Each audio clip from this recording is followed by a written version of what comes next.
Alors salut à toi mon cher ami, sois le bienvenu dans cette nouvelle vidéo, une vidéo un petit peu plus développement personnel. Aujourd'hui je vais te parler, je vais te donner quelques conseils et t'expliquer comment être heureux toute la journée.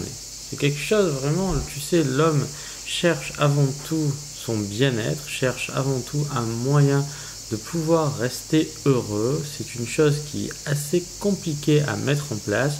Il y a par nature des gens optimistes, il y a par nature des gens pessimistes, il y a des gens qui ont une propension à être dépressifs beaucoup plus rapidement malheureusement que certaines personnes. Et moi, si tu veux, étant quelqu'un de plutôt sensible, pendant un certain temps, je me suis mise à chercher quelle pouvait être la voie du bonheur et je vais te livrer ici quelques conseils. Au-delà de l'e-commerce, quand tu lances une entreprise et dans ta vie en général, il est très très important de te sentir heureux.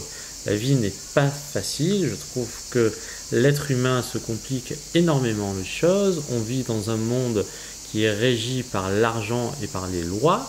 Je commence de plus en plus à moins supporter ce type de vie-là parce que je dois te concéder que je trouve que c'est très difficile pour certains et même pour moi je trouve que c'est très difficile. C'est vraiment, tu sais, quand j'étais jeune j'avais rencontré une personne qui était là aussi moralisatrice. Alors ce n'était pas une personne dont je t'avais déjà parlé, là, mon prof d'histoire géo qui lui me faisait tout le temps la morale, mais une fois j'avais rencontré une personne que je trouvais aigrie. Bon, j'étais jeune, je la comprenais pas trop.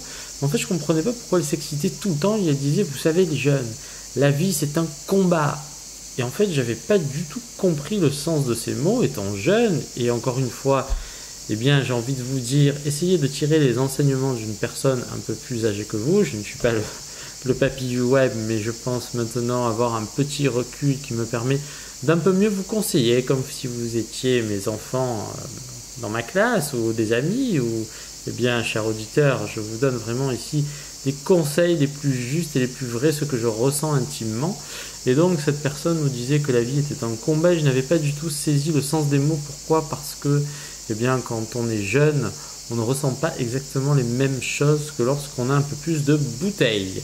Et donc si vous voulez, aujourd'hui, je ne me sens pas vieux, mais j'arrive, et là où je suis très content, c'est que j'arrive à mieux appréhender énormément de choses du fait de mon expérience. Et donc ici, le but c'est de vous expliquer, de vous donner quelques méthodes pour être heureux. Et donc la première que j'applique depuis peu, c'est simplement le matin au réveil de penser à 3 choses positives.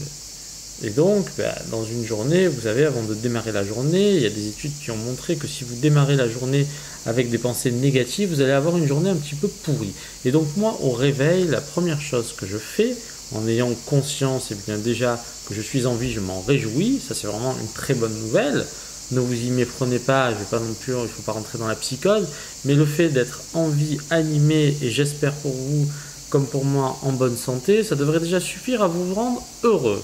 Ça, c'est la première chose. La deuxième chose, si vous pensez que si par exemple vous traversez une période de galère, essayez de vous remémorer des choses dont vous êtes fier. Essayez de penser à quelque chose que vous avez réussi à accomplir récemment et dont vous êtes très fier.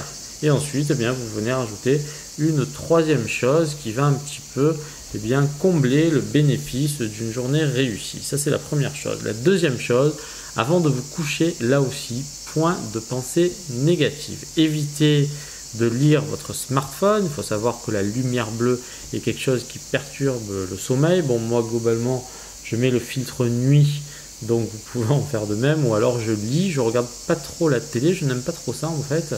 Et donc, je suis plutôt quelqu'un qui va chercher à lire ou à réfléchir ou à passer du temps entre amis à discuter. Et donc avant de dormir, il faut que vous mettiez en place un rituel. Essayez de travailler votre respiration. Je m'intéresse depuis peu à la sophrologie et donc la première chose à faire c'est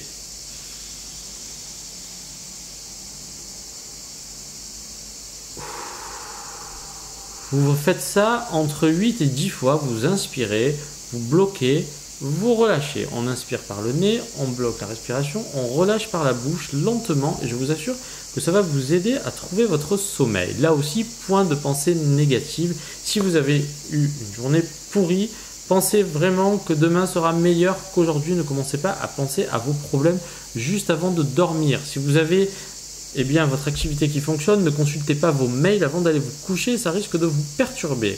Donc moi, c'est vraiment quelque chose que je fais à partir de 19 h. Alors parfois, il m'arrive de consulter un petit peu mes mails, mais globalement, maintenant, j'essaie de m'imposer un rythme un peu militaire, mais qui me fait du bien. Et donc, j'évite de me perturber l'esprit avec des choses inutiles.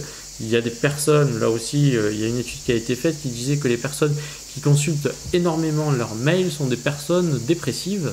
Et donc, si vous voulez, là aussi, je vous invite à réduire la fréquence de consultation de vos mails. Vous pouvez le faire très bien au matin après votre petit déjeuner. Essayez, si vous voulez, de prioriser ce qui fait du bien à votre personne. Ça, c'est quelque chose de très important à respecter. Respectez-vous vous-même. Je sais que de part et d'autre, on est tout le temps sollicité. Évitez là aussi de consulter en permanence les réseaux sociaux. Essayez d'éviter de vous comparer à quelques personnes que ce soit parce que ça risque de vous rendre malheureux.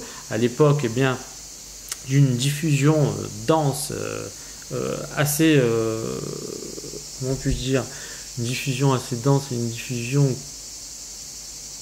à l'heure d'Internet, on assiste à une diffusion dense et assez pénétrante et invasive d'informations qui va vous perturber. Et si vous voulez, là aussi, j'avais lu différents ouvrages qui expliquaient que la manière d'être heureux, c'est de ne se comparer à personne. Vous n'êtes pas la personne d'à côté, vous n'êtes pas votre voisin, vous n'êtes pas votre petit ami, vous êtes vous-même. Essayez là aussi de respecter qui vous êtes, de respecter votre personnalité. Ne vous faites pas influencer inutilement.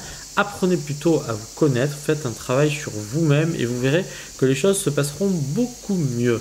Là aussi, j'attire votre attention sur le fait que aujourd'hui, on présente, peu importe le contenu, on présente toujours des gens à succès et très peu des gens qui ont des échecs. Et le problème, c'est qu'après, très souvent, ça risque plus que de vous miner que de vous faire avancer. Donc, inspirez-vous un petit peu des succès, mais passez après à autre chose. Évitez là aussi de dire, tiens, je vais faire comme cette personne ou cette personne ou cette personne. Non, parce qu'il y a tellement de paramètres qui entrent en jeu que ce sera impossible ou très compliqué. Vous êtes vous-même avec vos défauts, vos qualités. Acceptez-les, là aussi, acceptez, prenez du recul et parfois, sachez vous blâmer comme vous féliciter, c'est très important, c'est comme ça que l'on avance. Voilà, c'était un petit peu une série de conseils que je voulais vous prodiguer ici parce que la chaîne de l'entrepreneuriat, dans l'entrepreneuriat, il y a énormément de développement personnel et pour réussir, encore une fois, je le dis et je le répète, je suis convaincu que la première chose qui vous fait réussir, c'est ce qui se passe là-dedans, c'est votre mental. Il faut que vous ayez un mental vraiment costaud. Donc cela prend énormément de temps. Moi, je fais régulièrement un travail sur moi-même. Je n'ai pas encore trouvé le pour et le contre, ce qui peut être réellement bon et moins bon pour moi. Je fais beaucoup d'essais. Parfois, ça va mieux, parfois, ça va moins bien. Mais j'essaye d'explorer quelles seraient les voies qui me rendraient le plus heureux possible. Et j'ai compris beaucoup de choses ces derniers temps, donc je voulais vous en faire part dans cette vidéo. Voilà, écoutez, je vous dis à très vite pour la suite. Tchuss.